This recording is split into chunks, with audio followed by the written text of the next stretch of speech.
नमस्कार दोस्तों, क्या आपके घर की बेटी के साथ गलत हो तो क्या आप आवाज़ नहीं उठाएंगे? क्या देश में किसी और की बेटी के साथ गलत हो क्या आप आवाज़ नहीं उठाएंगे? पर आज हमारे समाज में कुछ ऐसे लोग हैं जो किसी और के साथ गलत होता है तो आवाज़ नहीं उठाते हैं, ना उसके लिए कुछ बोलते हैं। हाँ, अगर कुछ अपने साथ हो जाए तो बहुत जल्दी बाहर निकल के आएंगे। और इसी तरीके से आज कुछ रिपोर्ट्स निकल के आ रही हैं और कहा जा रहा है कि इस समय एनसीआरबी की रिपोर्ट के according per day 77 case registered होते हैं जहां पर महिलाओं के साथ गलत होता है और पर डे 80 केसेस रजिस्टर्ड होते हैं जहां पर फीमेल्स को ख़त्म कर दिया जाता है। और आपको बता दिया जाए, पिछले 10 दिन के अंदर महाराष्ट्र में 11 केसेस रजिस्टर्ड हुए हैं जहां पर फीमेल के साथ गलत हुआ। और जनवरी 2021 से जुलाई 2021 तक मात्र 6 महीने के अंदर ही 505 केसेस सिर्फ महाराष्ट्र में ही रजिस्टर्ड हुए हैं, ऐसा एक रिपोर्ट दावा कर रही है। और अभी उनमें से कई लोगों को अरेस्ट तो किया गया है जिस पूरे मामले में एक्यूज्ड थे, पर उन एक्यूज्ड को क्या अभी तक चढ़ाया गया जहां उनको चढ़ाना चाहिए था? क्या उनको ऐसी कोई सज़ा मिली कि हम बोल सके कि उस बेटी को न्याय मिला जिसके साथ गलत हुआ है? कुछ ऐसी रिपोर्टें मैं आपके सामने आज पेश करूंगा सच्ची घटना में, जो सुनने के बाद आप शॉक हो जाएंगे। सबसे पहले आपको बता दिया जाए, न्यूज़ 18 की रिपोर्ट के अकॉर्डिंग आपको बता रहा हूँ मैं यहाँ पर 77 पर डे केसेस रजिस्टर्ड होते हैं जहाँ पर फीमेल के साथ गलत होता है और 80 केसेस रजिस्टर्ड होते हैं जहाँ पर फीमेल को ख़त्म कर दिया जाता है और बहुत दूर भेज दिया जाता है। ये रिपोर्ट 2020 की बताई जा रही है। NCRB national crime record bureau की रिपोर्ट के अकॉर्डिंग 2020 में ऐसा हुआ। और कुछ ऐसी रिपोर्टें निकल के आ रही हैं जहाँ पर बताया जा रहा है कि 28,046 केसेस रजिस्टर्ड हुए 2020 में जहाँ पर बेटी के साथ गलत होता है। 3,71,503 क्राइम अगेंस्ट वुमेन के केसेस रजिस्टर्ड हुए हैं और 77 केस रजिस्टर्ड हुए हैं जहाँ पर फीमेल के साथ गलत हुआ। पर इन केसेस को हमारे देश की मेन स्ट्रीम मीडिया ने क्या कवर किया? इतने सारे केसेस को जरा सोचिएगा और आप बताइएगा जरूर कमेंट्स में। आगे चलते हैं और कहा जा रहा है कि ये ड्यूरिंग द ईयर, जी हाँ, जो पूरा साल था उसके बीच में 28 या 46 केसेस रजिस्टर्ड हुए हैं। और अब आगे चलें तो बताया जा रहा है कि अगर एवरेज देखा जाए तो हर साल का ये रेट गिर रही है।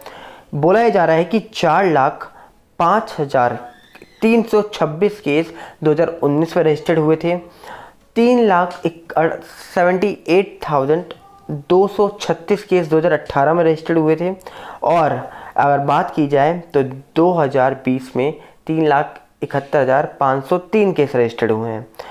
यहाँ पर केस गिरे हैं थोड़े बहुत, पर 3,71,503 महिलाएं, सोचिए, ये छोटा मोटा आंकड़ा नहीं है। इसके बाद ये भी बताया जा रहा है कि कई सारे मामले जो हैं ये कोविड-19 जब पिछले साल आया था, फर्स्ट वेव आई थी, तब निकल के आए थे करीब 28,153 मामले ऐसे। और इन सब को अगर देखा जाए तो ये सब दावा करते हैं कि कितनी हमारे देश में महिलाएं सेफ़ हैं, कहाँ पर महिलाएं निकल सकती हैं। ये सब मुझे आपको बताने की ज़रूरत नहीं है क्योंकि हाल ही में जो मामले निकल के आए हैं यहाँ पर आपने देख लिया। महाराष्ट्र में अभी हाल ही में 2-3 मामले ऐसे निकल के आए जिसको सुनने के बाद हम सब शॉक थे। एक्यूज्ड जो था उस पूरे मामले में उनको अरेस्ट तो किया गया, पर उन सारे मामलों को क्या अभी तक फास्ट ट्रैक कोर्ट में शिफ्ट किया गया? हैदराबाद के पास भी एक जगह है सईदाबाद, वहाँ पर भी 6 साल की मासूम के साथ क्या हुआ आपने देखा। और जो एक्यूज्ड है वो भागा फिर रहा है, जिसके लिए 10 लाख का इनाम भी घोषित कर दिया है पुलिस ने कि जो पकड़वाएगा उसको 10 लाख मिलेंगे। उसी के साथ दिल्ली की रहने वाली एक राबिया सैफी नाम की बेटी, जिसका दावा किया जा रहा है उनके परिवार की ओर से कि बेटी के साथ ये सब हुआ, उसको क्या न्याय मिल गया? ऐसे कितने सारे मामले हैं, मैं गिनाता हुआ थक जाऊँगा, आप भी थक जाएंगे सुनते सुनते। तो कई सारे ऐसे मामले हैं जिनको देखा जाए तो अभी तक कोई भी बड़ा ऐसा नहीं निकल के आ रहा डिसीजन जिसको बताने में ये लगे कि हाँ बेटी सेफ़ है। अब आगे बढ़ते हैं।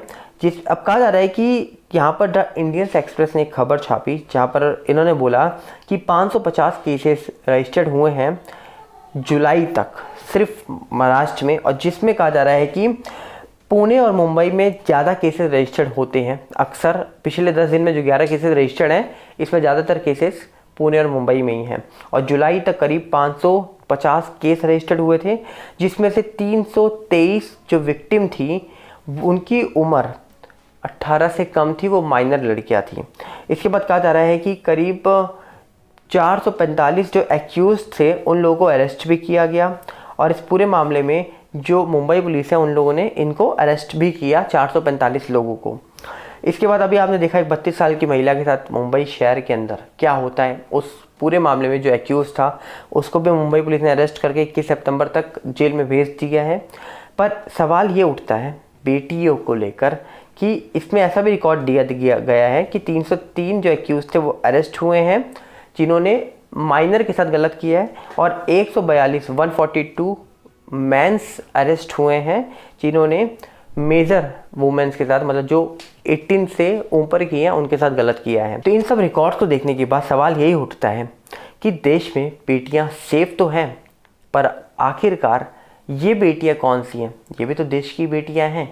अब अगर हम इनकी बात करते हैं तो कई सारे मामले निकल के आते हैं, हम रोज़ बात करने ज़रूर आते हैं, पर क्या ये बातें वहाँ तक पहुँचती हैं जहाँ तक पहुँचनी चाहिए? क्या ये बातें करने से कोई भी हल निकलेगा?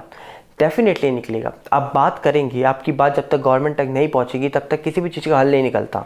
और उम्मीद हम यही करते हैं कि यहाँ तक की बातें कोई भी बड़े शख्स तक पहुँचे ताकि वो हर बेटी के अंदर अपनी बहन, अपनी माँ को देखिए। तो उम्मीद यही रहेगी कि हम कोई भी दुनिया में ऐसा क्राइम होगा, गलत काम होगा किसी के साथ, उसके लिए आवाज़ उठाएंगे, चाहे फिर वो छोटा हो चाहे वो बड़ा इंसान हो। पर सवाल यही उठता है, क्या आप उस बेटी के साथ खड़े हो जिसको आप नहीं जानते, पर हाँ आप इतना जानते हो कि वो किसी की बेटी है, उससे पहले वो देश की बेटी है? जब ये मान लोगे तो डेफिनेटली आप हर बेटी को अपनी बेटी मानने लग जाओगे और हर बेटी के अंदर एक माँ का रूप देखने लग जाओगे। क्योंकि ये सारे सवाल उठने बहुत ज़रूरी हैं, इन सवालों को उठाना पड़ेगा, वरना अक्सर इतने सारे मामले निकल के आते हैं। आप मुझे इतना ही बता दो कमेंट्स के माध्यम से कि 550 केस ऐसे दावा किया जा रहा है कि ये केस सिर्फ महाराष्ट्र में जनवरी से जुलाई तक के केसेस हैं जो रजिस्टर्ड हुए थे। इसमें से कितने केसेस आपने मिनिस्ट्री मीडिया में देख लिए, और ऐसा भी दावा किया जा रहा है कि सबसे ज़्यादा केस 2020 में रजिस्टर्ड जो हुए थे वो राजस्थान में हुए थे। क्या आपने देखे कि राजस्थान में इतने सारे केसेस बताए जा रहे हैं 2020 में, जो न्यूज़ मीडिया प्रिंट कर रही है? आपको दिखाए गए थे इतने सारे केसेस मिनिस्ट्री मीडिया में? मिनिस्ट्री मीडिया में तो कई सारे मामले दिखाए ही नहीं गए। जिनकी बात हम यहाँ बैठ के करते हैं वही मामले नहीं दिखाए जाते। बस तालिबान तालिबान तालिबान चलता है। पर तालिबान से इतना प्यार है हमारी मीडिया को कि तालिबान के अलावा कहीं और जाती ही नहीं है। पर हाँ, कई बार ऐसी जगह पहुँच जाती है जहाँ पर अच्छी टीआरपी मिलनी हो, पर क्या करेंगे, बेटी के केस में थोड़ा टीआरपी मिलेगी। टीआरपी तो वहाँ मिलनी थी जहाँ पर हाथरस केस में मीडिया बाहर बैठी थी, जब पुलिस उनको जाने नहीं दे रही थी तब वो पुलिस से लड़ के अंदर जाना चाहती थी गांव के अंदर। क्यों? यहाँ पर भी तो बेटी का मामला हुआ है, यहाँ क्यों नहीं जाना चाहती हमारे देश की मीडिया? सवाल बहुत बड़े हैं और ऐसे सवाल कई सारे उठते रहेंगे। पर बेटियों के यहाँ पर इज्जत के लिए और बेटियों की सेफ्टी के लिए आवाज़ उठानी पड़ेगी, क्योंकि हर राज्य की बात नहीं है यहाँ पर बात है देश की, यहाँ पर बात है उस बेटी की। किसी पर्टिकुलर राज्य की बात नहीं है, किसी पर्टिकुलर शख्स की बात नहीं है, किसी पर्टिकुलर सीएम की बात नहीं है। सबसे पहली चीज़ है आप जागरूक बनो। जिस बेटी को देख रहे हो उसको एक अच्छी नज़र से देखो, डेफिनेटली देश अपने आप सुधर जाएगा। डिपेंड रहोगे कि हमारे देश का पीएम, हमारे राज्य का सीएम देश को सुधारेगा। देश को सुधारने के लिए वो लोग बैठे हैं, पर आपका भी कोई कर्तव्य है नहीं है। जब तक अपना तुम कर्तव्य नहीं सीखोगे तब तक कोई नहीं सुधार सकता, ना तुम्हें ना किसी की मानसिकता को।